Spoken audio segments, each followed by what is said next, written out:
welcome to another Faith Horizons podcast. Today I'm here with Gary Kendall and Ray Jarrett. Ray Jarrett is the founder of Unite KC. Welcome. Thank you. Thank you. Glad to be here. Yeah, thank you.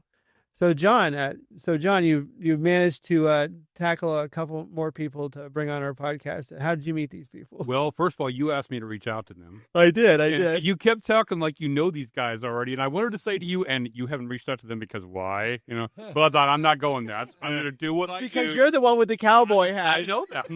That's right, partner. Remember that. But anyway, so I just thought I'm going to do my thing. Now, I've got to say, and I think Ray or Gary heard me talking to myself after because I thought my phone was hung up after I done it.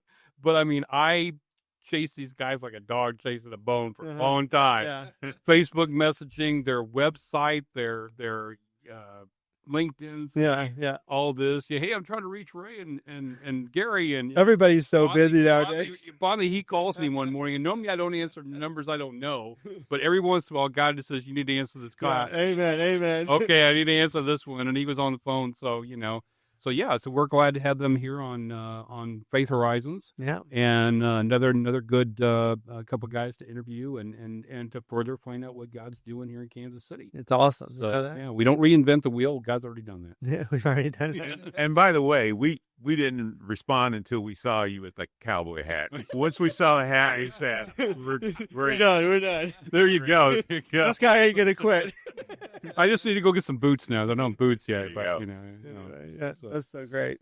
All right. Well, can you tell us a little bit about Unite KC, Ray? Sure. I've got a long version and a medium version, but I'll start with the short and see how it goes. Unite KC is 5 years old. Yeah. And right after the shooting, when George Floyd was murdered, a lot of the leaders got together in Kansas City and said, we want to do something more in our city. What can we do to unite our city to make sure that our city doesn't devolve into violence and things like that? And so Unite KC was formed. Man, there were so many people who wanted to have a hand in the shalom of our city, the peace of our city, including Gary here. I mean, so there were those initial meetings. We formed the LLC, the corporation, the nonprofit, and we just started the work. And the work is pretty simple, is that we figured that, again, like what you just said, that we don't want to reinvent the wheel, and we don't want to start. If you start a quality program, it takes a year to get it going and to get the momentum. But there's plenty of people who are wanting the same thing that we wanted across the city. And we just wanted to bring those people together and then have conversations that would provoke people to action. Oh, that's so great. Yeah. Yeah. That's so good. And yeah, I did get to listen to, Gary Kendall had you on the Love KC podcast, and you guys talked about, the merger between the two. We'll get into that. Okay. But we talked about the merger between the two, and so yeah, I just got to listen to a little bit about what you guys were about and all of the very good, the incredible things that God has begun to bring together. Mm-hmm. Yeah. So many great things. So. And you guys are going to start a podcast for Unite KC now. We are. Awesome. Yeah, that's so good. Yeah. The goal is within 30 days. We'll definitely put that as part of the page once you guys have. Awesome. We'll just add that to your guys' page. And of course, you can have your favorite podcasters on your. Yeah. I'll throw that out there. It's so good. It's so good. Agreement. There you go. There you go. Yes.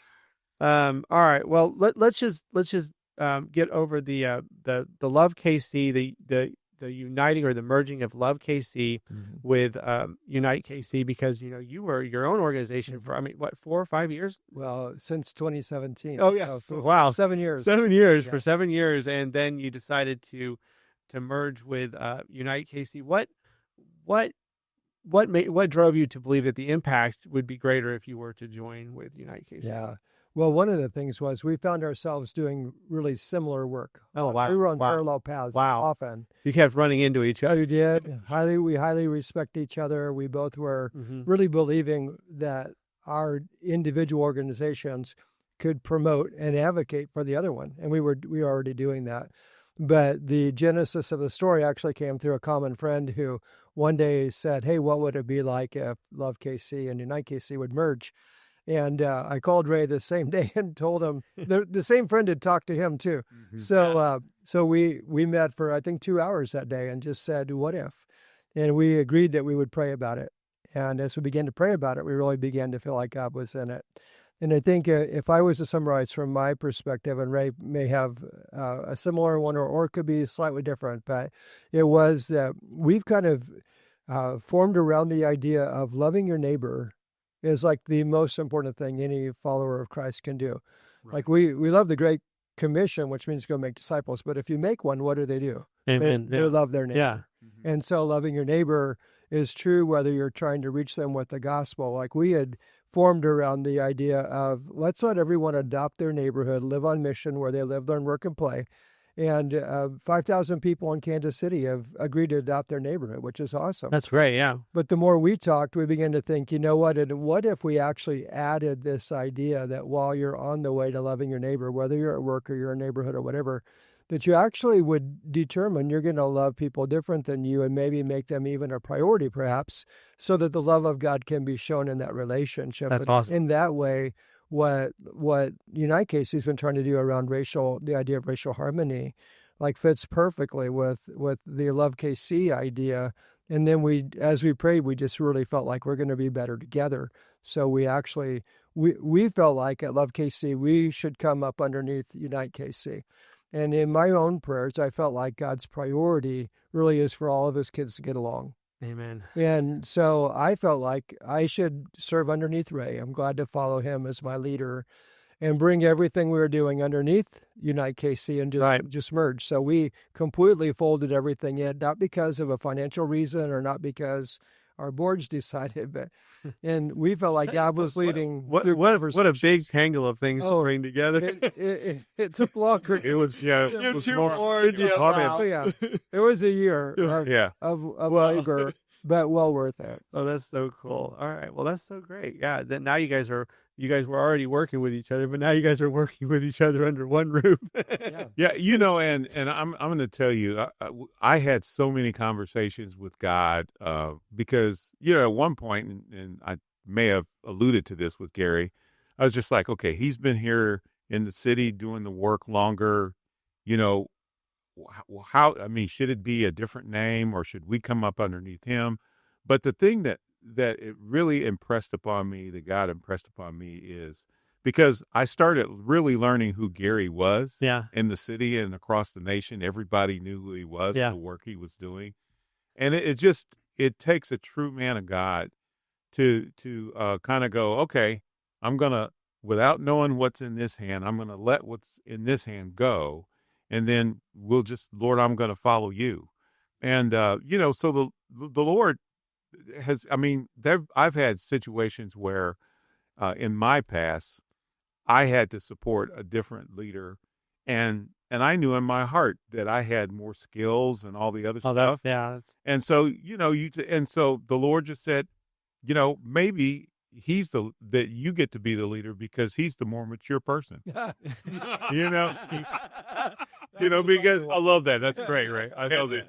But it was clear that it had nothing to do with, how wonderful people think you are or any of that stuff. It has more to do with God's purpose and Gary's heart and his influence, because with his influence, we could do more. We could do a lot. That's so good. And I would add that I think one of the benefits of having Love KC underneath Unite KC is we're really working hard to try to bring races and cultures together in our city. And that's so good because you're the other end of you guys are both. I feel like for an older white leader to come underneath a younger black leader is really the kind of sign that we just want to say, hey, this is possible. Your title is like Faith Horizon. Yeah. So we take steps of faith, not knowing where it's going to lead. Absolutely. But if we believe that God is directing, then we can obey and trust him. And this has been a trust walk that now for a year, I've told Ray this before, nearly every day I just have confirmations we did the right thing. And I'm so glad that we did it. That's so wonderful. Yeah, that's so great. So anyway, John, you had something you wanted to share about, just some of your information. And You had a song or something. yeah, thinking about this podcast, and one of my favorite Christian artists of all time, Russ Taff, and he has a song called "We Will Stand." And here are the lyrics. Sometimes it's hard for me to understand while we pull away from each other so easily, even though we're all walking the same road, and we build dividing walls between our brothers and ourselves. But I don't care what label you may wear. Now, this could apply to denominational, but it can also apply to ethnic and racial. Whatever. Yeah. Okay. If you believe in Jesus, you belong with me. And the bond we share is all I care to see. And we can change this world forever if you will join with me. Join and sing. You're my brother. You're my sister. So take me by the hand. Together we will work until he comes. There's no foe that can defeat us. We're walking side by side. As long as there is love, we will stand. The day will come when we will be as one. And with a mighty voice together, we will proclaim that Jesus is the King.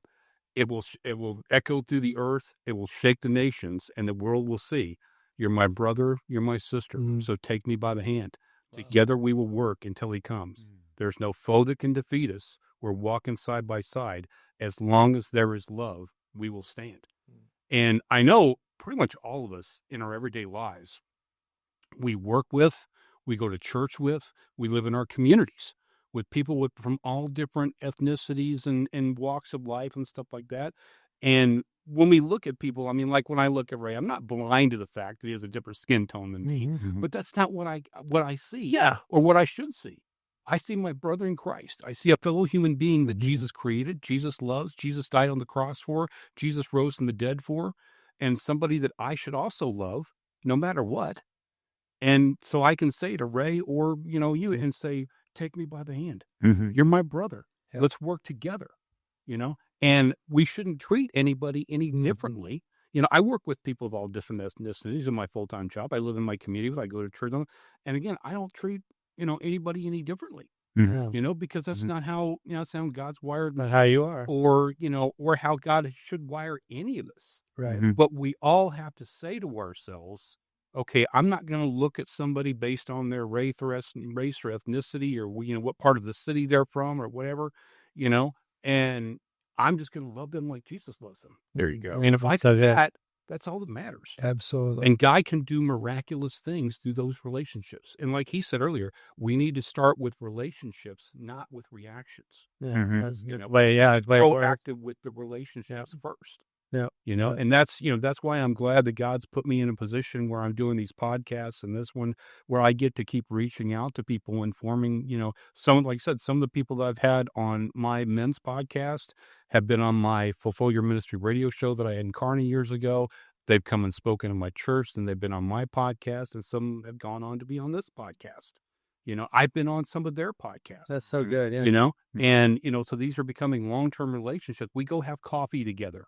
We hang out together, and just, share our different, it can be sports. It can be, who knows what. Yeah, true. But we share our different, interests and things and find out, what do we have in common? Yeah. Instead of what divides us apart. So you mentioned sports. Did you want me to talk about the stadium and star bonds? And here we go. That question. Maybe next time. Yeah. Here we are, guys. Now we are becoming a Chiefs podcast. Yeah. There we go. Oh, is that the Royals? It's the Royals? Yeah. Hey, I wanted to dovetail on something you said because it's important. Unite KC has always been a faith-based organization. Okay. And I think it's easy. I think the Bible even kind of gives us a model. I can be proud to be a person of color, a black man. I can be proud of that. Yeah. But at the same time, I could focus on my relationship with Christ. And I feel like if you put your ethnicity and the things that are associated with that above the cause of Christ, then that's your real religion. That's the problem. That's your religion. That's a good point. That becomes a good. That's right. Yeah. And people will not feel the love of Jesus if you are self-serving and you're trying to think only of the people in your community. Yeah, it has to be the people of God first, and then So I can be both. Yeah, But I just have to have my priorities in line. I'm going to show love to everybody. Right. So, can you just go through some of the methods or the means that you guys have used to begin to the pathways towards racial reconciliation, or just people getting together that wouldn't normally be together and wouldn't in order to create relationship and connection? Yeah, I mean, one of the things that's kind of cool is that if you I talk about people being either dog people or cat people. So, and what I'm trying to say is that, like, if you're a dog person and then somebody brings you a cat, it may not be that you hate cats, you just don't know cats. I hate cats. Me too, brother. Sorry. That's what we're together on that. I'm neither, but I live in a house with one of each because my wife is. We're gonna pray for you, man. We're gonna pray for you. Appreciate that. But I get along with them just fine. Yeah. Well, there you go. And most of the time, our animals draw more to me than they do to her. Honestly, eyes are crazy. But now she has this dog that actually is truly her dog. So okay, it doesn't pull away from me. But it's like, it was just me and the dog home. Dog's good with just being hanging with me. But the moment Mama comes home, I'll forget Dad. Yeah. So anyway, if we're gonna go off the rails, we're talking about the stadium. Yeah. All right, I'm back. All right. So as my pastor like to say, squirrel. Yeah. So the deal is that when people just kind of go about their day to day, it's they're kind of conditioned to just hang out with folks that are in their same either social setting, their same economic setting, the same kind of religious belief or whatever, and even racially with where they are. It's easy to just kind of walk by somebody and go, well, I'm probably not going to say anything, you know. But when you open up your aperture of what it is that we're trying to do, the thing that we have found, and it's a miracle, and you can actually watch it happen, is if you can get people together, and even though they're nervous or they may be apprehensive, and you can get them to talk, so that may be in the form of, here's some questions you can ask one another, since it's, it might be awkward for you to do that initially, but once they start talking, oh, you want 2 kids? Yeah, and you want a picket fence, and you want, economic freedom to do whatever.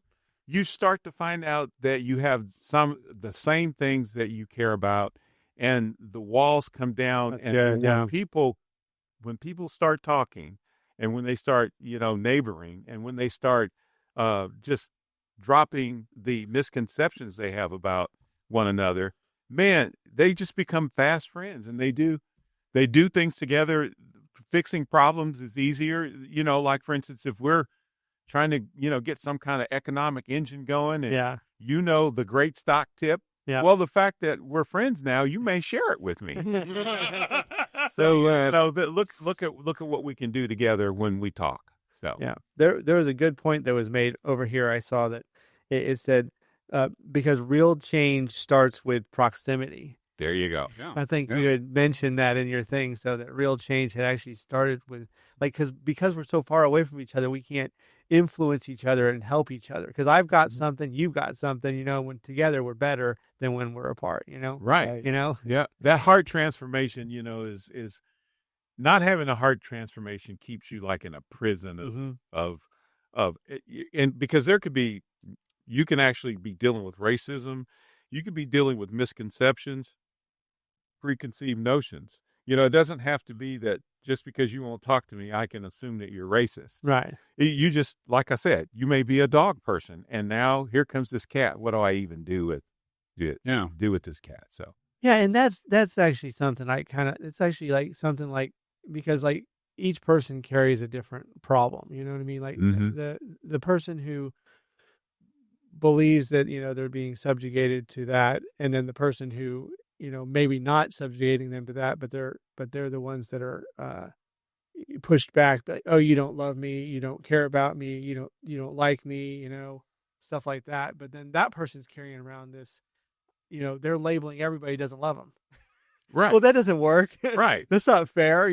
Like you said, the person might just be minding their own business. You know what I mean? And then the other, but if you come into the relationship with you don't love me or you don't like me because of my color or you hate me or something like that, then that's gonna, it's gonna skew the way you think about that until that is broken, right?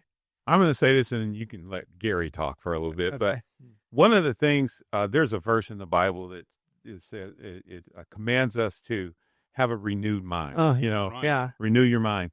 Yeah. I think the best application for me personally is when you meet somebody new, no matter who you are. That's a good point. Yeah. The first thing you have to do is erase your mind of all of the things that you're thinking of what, like, okay, Yeah. he's got a beard. Yeah. That must mean this, or, Yeah. he's covered with tats, Yeah. that must mean this. Right. Or, and so if you can train yourself to live on that verse, renew your mind and just erase everything you think you might know about this person and then just meet them genuinely for 5 minutes, you're likely to have a friend for life. That's awesome. That's great. But that makes perfect sense too, because we always come in with all these pre-notions, all this stuff. And like you're saying, you gotta leave it at the cross. Most of it's garbage if you think about it. Yeah. Yeah. Leave it at the cross. That's right. When I reach out to people about being on my men's podcast or my Christian sports podcast or something, sometimes I don't know their story. Sometimes they'll say, hey, okay, let's go have coffee and talk first. Okay, no problem, And then I find out their story. And then when we're doing the podcast, they'll allude to some of the stuff that we've already talked about. And I'll go, yep, we talked about when we had coffee, Or if I don't know their story and we just do the podcast, they'll mention certain things that all of a sudden I see something we have in common. I'm like, yep, been there, done that, or I'm there right now, or whatever, And it's we find things that we have in common. So very good. easy. So, Gary, have you been able to have any of these conversations with people? Oh yeah. Those. I was just going to let you have that. What Ray's saying, that I think that maybe one of the greatest ways that we love in today's world is by listening. Oh, you made that point. I think that listening is so close to loving that a lot of times people can't tell the difference. All right. It's like they're starved for someone to really see me, to really care. Yeah. And when you start acknowledging, I see you, I hear your story, I care about you. Wow, that's so good. It feels like love. And I think it's really the way it starts. It's almost interchangeable then. Yeah. You don't listen to me, you don't love me. Exactly. Yeah. Ray and I talked about one of the challenges for some people when they think about the idea of racial harmony. Uh-huh. And this could go any direction. It's not just black and white. But it's almost like if we could help people start at the shallow end of the pool and find out they can get their feet wet, they can get knee deep, then they can get maybe waist deep. And at some point they might swim in the deep end.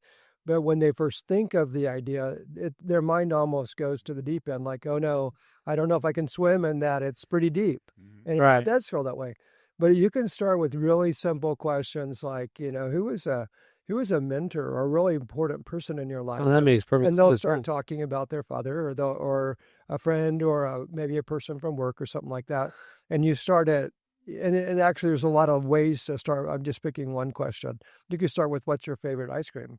But start somewhere, and then start listening, and then as you listen, ask more questions because you're curious. That's so And once you start that, you're going to find out whether it is the guy you mentioned with all the tats, or someone that looks completely different, or is from a different social class or a different political party, or believes differently than you believe about LGBTQ or whatever. Once you start listening, you're going to be able to see what I believe is the image of God in every person. That's so true. Like the Latins had a term, imago Dei. And the imago Dei is basically saying that I can see inside of you the image of God. When you look at a person's eyes and you listen to their story and you hear their heart, you start to see that image of God in them. And Jesus said, as you've done it to one of the least of these, you've done it unto me. So if we can carry around the imago Dei with us wherever we go, we're getting gas, or we're at a restaurant, or we're at a ball game, we're at the gym, and we see some other person, and we can immediately begin to think, I see the image of God in that person. And if I begin to listen, it'll probably pop out even more. And then I just begin to focus on I could be doing this to Jesus. Like Jesus said, you do it to the least of these, you do it to me. So that's kind of what I carry around inside of me. And to me, it's less about a person's color or culture or political race. It's really about, by the grace of God, could I see the image of God in you? Yeah, that's so good. Well, it's kind of like when one of our previous guests here that had been on my radio show in Kearney, been on my men's podcast, but then when he came here to be on this podcast, he's a local Christian saxophone artist, and he recognized his name as being Italian. And he goes, "You're Italian, aren't you?" And he goes, "Yes, I was just giving a hard time about that, I'm like, I never even knew that. And we joked about it. And I said, you know what? My best friend since fourth grade was Italian. His grandparents had an Italian restaurant up in the Northland, and that's cool, he goes, I'm Italian. You got a problem with that? Yeah. But again, who cares? He's Italian. I'm half German, half Irish, but we're brothers in Christ. And he was from Chicago too. Like, Chicago. We tease about him having a machine gun and a violin. It's a sax artist. Yeah, that makes him a superior Christian too, because he's a saxophonist. Yeah, there you go. Hey, Dave Panico, ThornSaxman.com, by the way. I used to attend a church down in it's called Solomon's Porch. You might know about it. Oh yeah, Solomon's Porch with Troy Covey when it was there. It's been I think the building actually went down. Yeah. But anyway, but they had a saxophone guy. Oh my God, I'm like, church with a saxophone is like heaven. Oh yeah. I'm like, there's like two instruments that can do it. Maybe the saxophone, and definitely the saxophone, and then possibly the violin. I mean, everything else is just expected, but those are ones that you're just like, if they're on the stage, it's like, wow. And he looks just like Kenny G. Yeah. Yeah. Well, that's too bad, but we got to get. And I point that out every time I talk to him anyway. No, that, I mean, yeah, love it. That's true worship right there. Sax player. Man, this guy was like, man, he would go down on it. I'm like, oh my gosh, dude. I mean, like, we're all like the Holy Spirit was like, the Holy Spirit would just come in the room and be like, he wanted to listen. I'm like, the Holy Spirit wanted to listen. Oh, this and a really cool thing happened there too. He was like, hey, I got merch on my site. You have any ideas for that? I'm like, hey man, I'm normally in a ball cap. Not that the cowboy hat is a newer thing, but I'm normally in a ball cap almost all the time. I said, hey, I'm a ball cap guy. So do a ball cap. He went out on his site and did a ball cap. Yeah, he did a ball cap. Yeah. Man, anyway, what's his name? Dave Panico. Panico. I'll look him up. Bring Saxman. So one of the funny things with him, I mean, this is going to end up on your show too, but anyway, one of the funny things with him was I asked him, what was the strangest, most unique place you ever played? And he goes, oh, I got hired by a dentist office one time. I'm like, man, I could tolerate any dental work. You put a section in the front. His sister wanted to celebrate his birthday, so we sent Dave. She sent Dave there to play in his office. I've never had that gig. I'm like, man, that's legit. Do you play the saxophone? I do. Oh, that's awesome, man! Look behind you. We got a little sax. You got a sax man on the wall. So we are in. We brought it down here on the table for Dave. Yeah. Anyway, so I got something like that. You can pick it up. Yeah, just bring it on the table. You can put it on the table. And he lets me use the devotions and his music for my men's podcast too. That's awesome. So anyway, so what are some of the pathways that you guys have done, or what are some of the main events that you guys have done that kind of like brings the city together? What are the things that you guys do? Well, the two biggest events that we have that happen every year are the underground dance performance. I didn't even know about that. I know. Man, this is a big deal. I mean, this is a nationally recognized artistic performance. Oh, wow. Okay. And, with top-notch dancers who have, resumes like 10 inches long. Was it named Underground because of the Underground Railroad? Yes, exactly. Yeah, so it's a depiction of the Underground Railroad and a family that goes through slavery, and then they run away, and the whole thing, path to freedom, and everybody who goes recognizes immediately that God is the hero of the story. Oh wow! And man, it is just a powerful. Most people, when they go the first time, they cry up a half a box of tissue by intermission. Oh. It's really moving. And we're just a week shy of Juneteenth. Yeah. Right. Yeah. And so the next big thing that we do, it's usually in the summer, is the Walk for Unity. Okay. And so we just invite everybody in the whole city to come out. And it's, if you think of, Gary accurately labeled it, it's kind of a top of the funnel thing. Because so if somebody's not really way immersed in Unite KC, this is a great event. I've been to the little tip your toe in the water event. Tip your toe in the water. That's what it is. Actually, I should say we were a couple weeks removed from Juneteenth. I forget that was last month. Yeah. We're in July. I'm sorry. Oh, no worries. But yeah, you go and we gather at one place, and it's kind of like really celebratory. We have some speakers this year. The speakers were Dayton Moore and Marcellus Casey. I have Dayton's book, More Than a Season. Yeah, Dayton Moore is the president of your organization, right? Yes, he is. Yeah, he's still the president. Yeah, he was the founder, or with you, the founder of the. He was actually. This is kind of a cool story that he and the other people on our board of directors. Yeah. They were there first, and then they came and kind of got me. A lot of people don't know who Dayton Moore is. Like, I didn't even know who Dayton, because everybody keeps saying Dayton Moore. I'm like, who's Dayton Moore?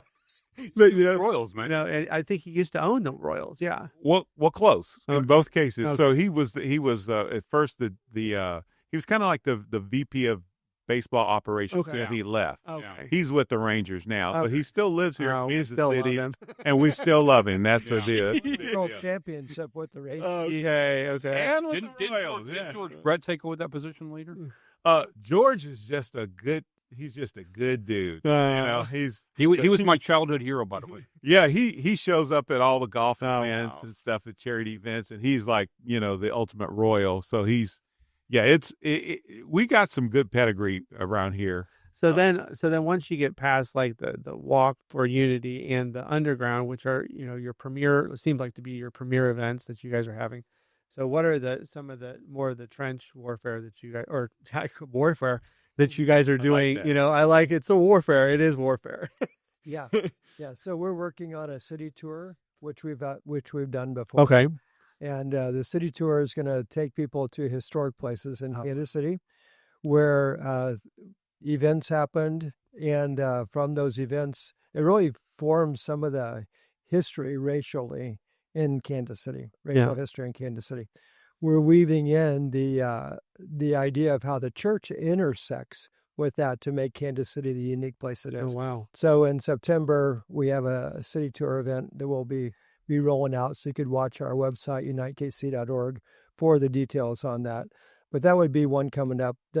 Actually, the next one in terms of proximity by date is we're doing a one-day conference on loving your neighbor. Oh, wow. And we're centering it around the idea of bless. And the word bless is used a lot in our culture in a lot of different ways, but we're kind of using it as an acrostic.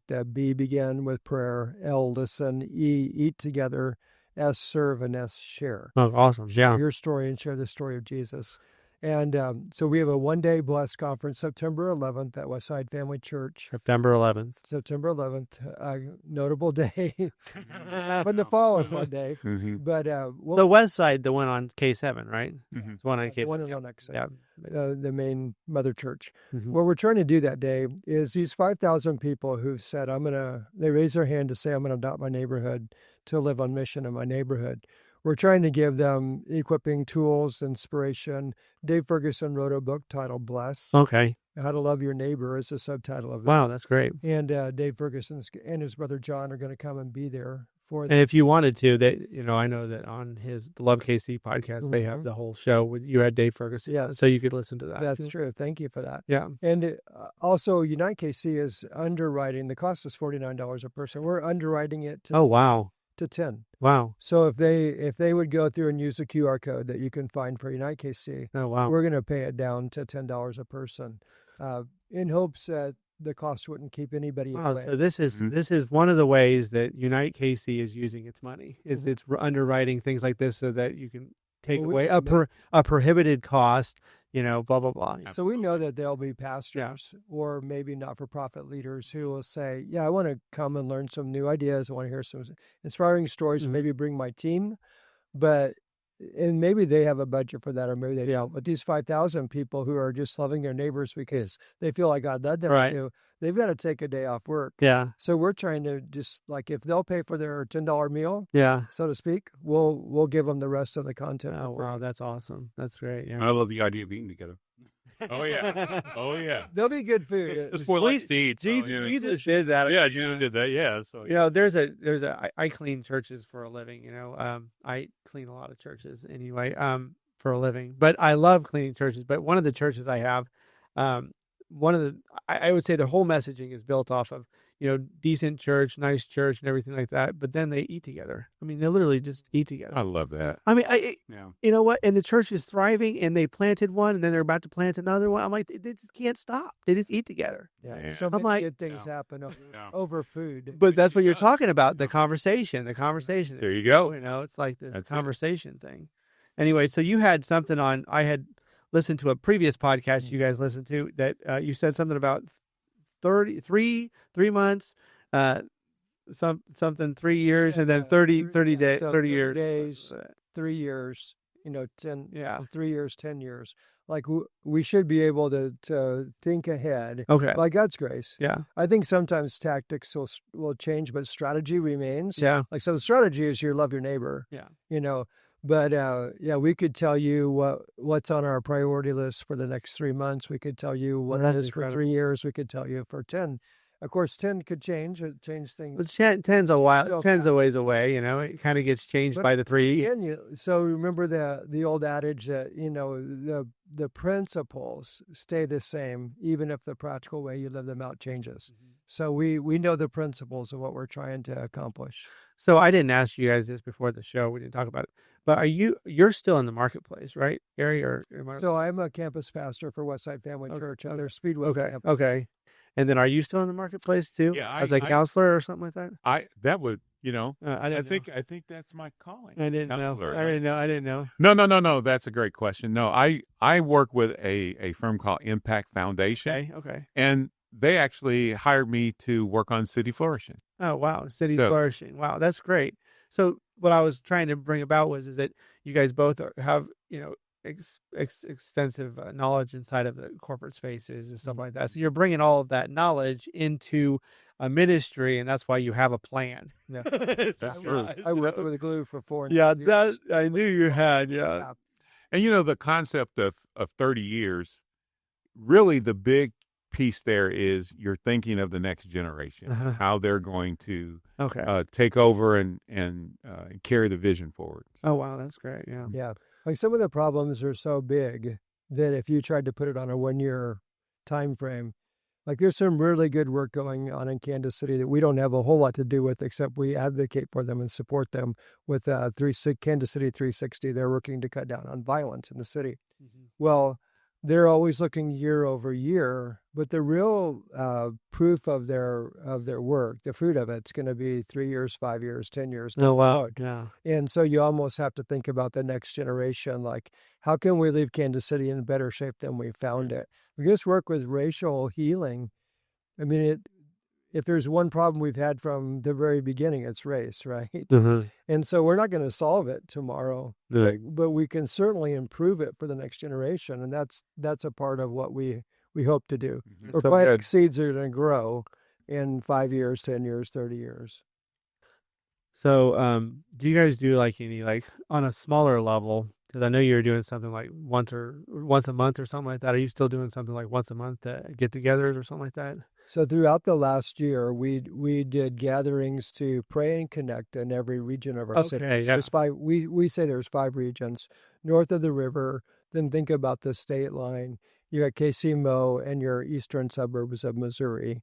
And then if you jump over the state line, you have Johnson County and Wyandotte County. So if you went face of a clock, you'd have 5 regions. And so we've been doing prayer meetings in connection opportunities in the different regions of our city. Oh, which we're still going to do at some level in some way. Our most recent conversations have been around the idea of teaming up with Sherry Puckett, who does the family table. And I love Sherry Puckett.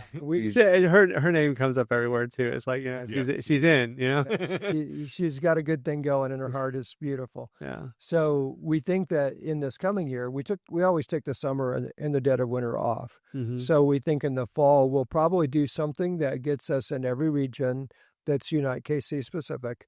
But we would love to partner with her and help her get into the region she's not in yet. Yeah, she does the family tape. And I mentioned if you guys need somebody in the Northland. Yeah, you did. I'm a lifelong Northland resident. Most of the people in the business community, as far as those who go to networking functions, know me. And so I walk into what I haven't been to in several years today, and So you know, It's been the hardest nut to crack. yeah, that's why I he say was that taking that. completely. Like we've had better luck in KC Mo Yeah. than we've had in Wyandotte, which I think are both difficult places to work. Good places, but difficult. Yeah. But north of the river has been the hardest nut to crack. Let me help with that, brother. Okay. This gun's for hire. So, Well, so if we could get rid of those when I spurs, say gun, I mean that in a nice sense, as in this We guy. can get rid of those spurs. What? we'll have you start by mowing lawns and stuff like that. So I do like mowing my own, man. All right. So then you guys you had something that was called Second Saturdays. I think that's kind of evolving into maybe something named per event. But what is that? What is that part of? So Second Saturdays was designed to be an introduction to Unite KC. Okay. And we had all these different lanes that people could fall into just to make it natural for them to find out where they could volunteer. For instance, it could be church and family, it could be business, it could be sports, it could be healthcare, nonprofit. But what ended up happening is that it was too siloed. And so like, let's say we were talking about healthcare one particular second Saturday. Yeah. Well, if you weren't really interested, you got the impression that, well, I don't know, maybe I'll come back later, or, I won't volunteer. So we want people to understand you can volunteer at any type of event that we have or that we take on. And we also now want to make sure that we partner. We started featuring the people who are our partners at the Second Saturday events. But we're just rethinking how can we make sure that everybody understands what we're doing, partners with the community, finds a way to volunteer. And so we're just kind of rethinking how that's going to be. We'll come back pretty strong with something. Yeah. But to me, hey, I told the team we have no sacred cows, so if one of them stops producing milk, we take them out back and we stay. So the next meal we have together. So don't be dinner is the whole entire. That's don't right. be dinner. I'll give you an illustration. So if I invited you, Nathan, to a second Saturday, what would be your first question? What's in it for me? Oh yeah. I mean, what is it? Yeah, what is it? So instead of leading with Second Saturday, what you then immediately have to explain. Maybe I should tell you about an expungement fair that we're partnering with. Someone else is doing it. We're partnering to help it go better. And so wow. Then you might say, okay, well, what is that? And then I would tell you what it is. But we want to lead with whatever that is instead of just Second Saturdays doesn't mean anything to people. Okay, yeah. Unless they have to get on the inside. So we're going to try to lead with something that's pretty clear, even if we have to say why this would be a benefit to you. Okay, so basically you're trying to start with something maybe somebody else is doing that has some meat on the bone, and then you want to partner with it. Yeah. Or like my wife works in the Crossroads district, and she works First Fridays. See, and that actually was we thought that was kind of a cute connotation to tag along with, but then it just kind of gives you the feeling of a networking event, and there's First Fridays, Second Fridays, so it becomes another one of those. It just doesn't describe who we are and what we're trying to do. Family Table does. Yeah. Can I give you another example? So children's literacy. So what was it? After the walk? Oh no, after Underground. That's right. The next second Saturday we did was all about children's literacy. Yeah. Which I thought was one of the best ones we've ever done. Wow. But we were leading with Second Saturday, and it's about children's literacy. Well, we just want to lead with children's literacy because it's been proven that if a child can read at the third grade level, on reading level by third grade, they have the better chance of graduating from high school. Not going to prison. And the one is one of the key indicators of people who are going to prison. Yeah. So in 2026, one of our primary goals is to join a collaborative partnership with people in Kansas City who are promoting literacy for children. But we're going to lead with that, not the fact it happens on a second Saturday. Yeah, that actually is so practical to end crime anywhere, for that matter. And we know COVID caused a lot of damage. Oh, it did. literacy. Yeah. Well, I'm talking about like in general though. If people can't read, that becomes a significant Well, problem. in any adult, Yeah. and maybe any is too wide, but it's probably not. Maybe in another case, Yeah. you could give an hour a week. Yeah. If you worked your schedule and it was Yeah. important to you, helping a child read for an hour a week increases their ability to get back on reading level by 50%. Yeah. So if I give 1 hour, the chance that the person I'm working with, the child, they have a 50% greater chance now because I gave 1 hour by week just to love and care for them and That's help them learn incredible. to read. That's incredible. And almost any adult. Yeah, and I know there's a couple of them. Like I know there's Caring for Kids, but then there's also Lead to Read. Minding the Gap with Minding the Gap is Olson. another one. There's several of them that these people are on the leading edge of Yeah. of getting this into the schools. They're partnering with public Right. schools because the public school it's too many kids, too many people. It's just Well, the beauty of the Yeah. reading is it's one-on-one. yeah. So it's not just Yeah. reading; it's the fact that you're Yeah. like we talked about before. You're listening, you're loving, you're caring. But what I'm saying is that the teacher can't do a one-on-one thing. No. There's 26 kids Right. there, No way. so they need help that's why they need the help of these other organizations to begin to really attack the literacy problem. And just to kind of explain the stat that you guys have all brought up, people who are listening need to understand that from the time you start school Yeah. to the third grade, you are learning to read. Yeah. And then after third grade, it's that you're reading to learn. Right. And so if you can't read, they're kind of done with you, trying to walk you through phonics and the whole, it's like, okay, now we got to learn some stuff. And if you can't read, you just fall further behind. My kids are homeschooled, so my son was reading at probably the age of 3, maybe 2.5. You know what I mean? My kids are both now writing books. So that's what I love that. You know what I mean? They're both writing books. David's written 20 different comic books by now. You know what I mean? So it's like, and he's 10. And so. But that's an advantage, that you don't realize. Oh, you don't realize. It's a huge advantage. I mean, I don't know if I'm just saying these are some things that we just don't take for granted, Yeah. that we've invested in our kids. My wife, as a homeschooling mom, has had a 1-to-2 ratio, which is really helpful. And my daughter is a self-publishing author, and her book is about triumph over bullying. Yeah. Oh, I love it. So- So we have saxophone players and authors. Yeah. Great people, great Yeah. I people. would just add to this if children's literacy is important to any of our listeners, Yeah. to pay close attention to our events page for Unite KC. Yeah. Yes. Because we're partnering with Lead to Read, Yeah, that's great. with Portia Seals, Yeah. with Caring for Kids, and others who will be rolling out a kind of a comprehensive city plan Yeah. in 2026. That's great. Yeah, I saw Lead to Read the other day when I was cleaning at Colonial Presbyterian. They had a Lead to Read event Yeah. there, and I think that's Presbyterian hosts the North. What's it called?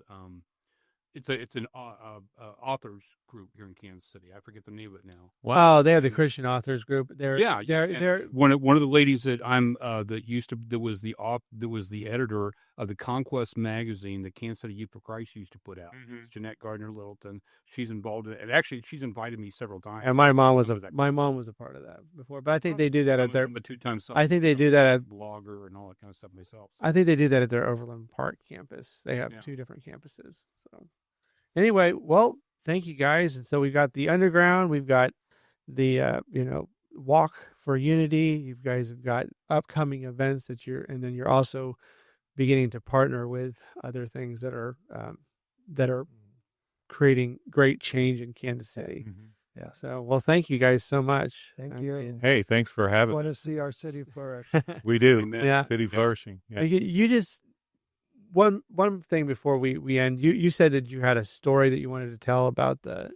Yeah, it was just relating to you before we got on air. Yeah. That I really like for us to tell good news stories. Yeah. There's a lot of bad news out there. Oh, yeah. There's so much. There is, and But, it sells. there's a good news story that came out of tragedy. No, yeah. And that we all know about the shooting at the Chiefs rally on Valentine's Yeah. a couple of years ago. That's why I was there as a police officer. Yeah. Oh wow. Yeah. Yeah, so we know there was 20 plus people who were shot or injured, and Lisa Lopez Galvin lost her life there. Yeah. Yeah. But so the next morning, I just started texting a few people, Ray, Jimmy Dodd, and others, and said, this is a tragic thing, and it's going to go down in infamy in the history of Kansas City. But is there anything the Church of Kansas City can do Wow. to say that, in the middle of all of this difficulty and pain, the church showed up to wrap its arms around these people? Mhm. Like, I would want them to remember that as the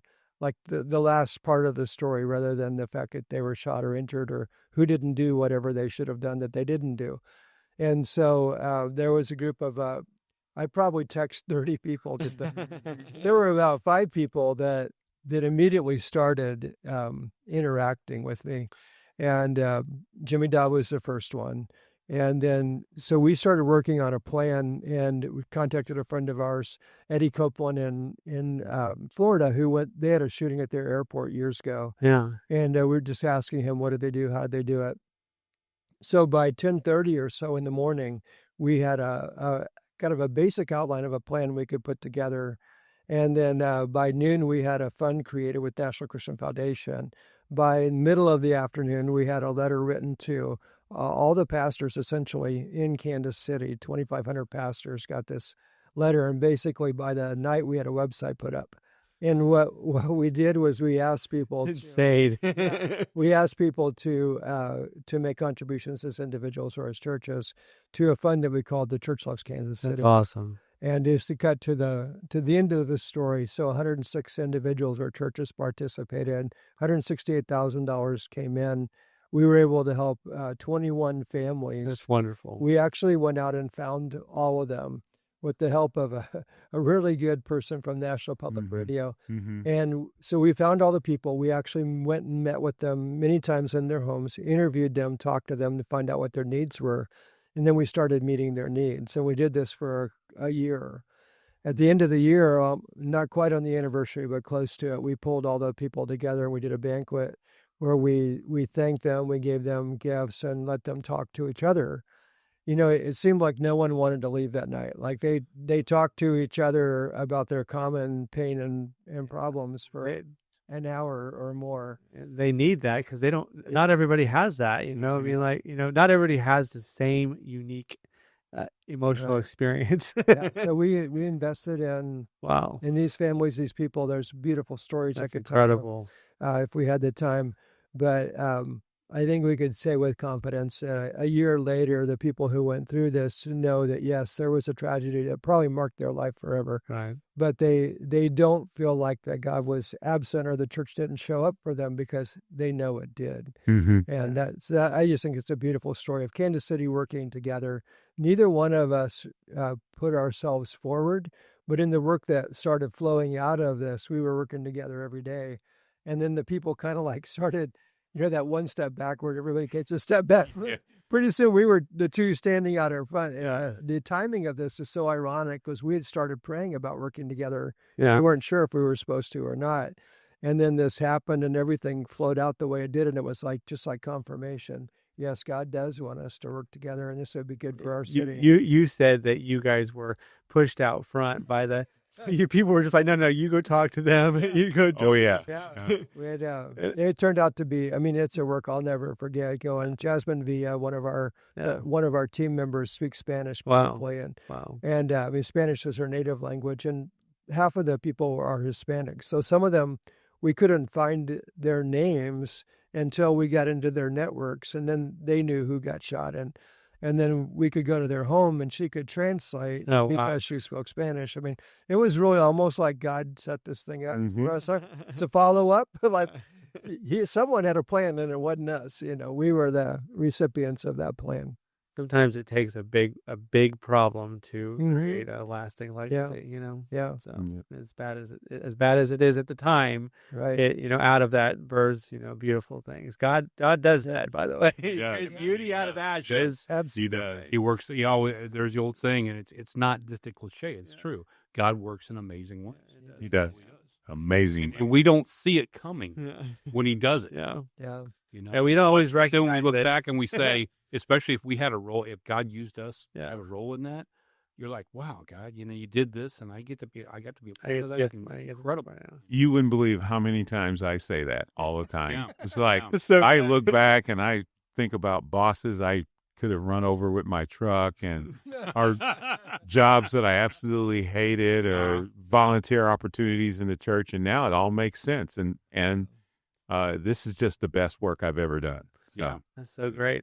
Well, thank you guys so much for being on the privilege. Faith Thank Horizons you. podcast. Yes, That's thank you so much. Yeah, You thanks know? for being here, guys. All right. Well, Well, if you need anybody to talk about the stadium projects, God bless. and now we're done.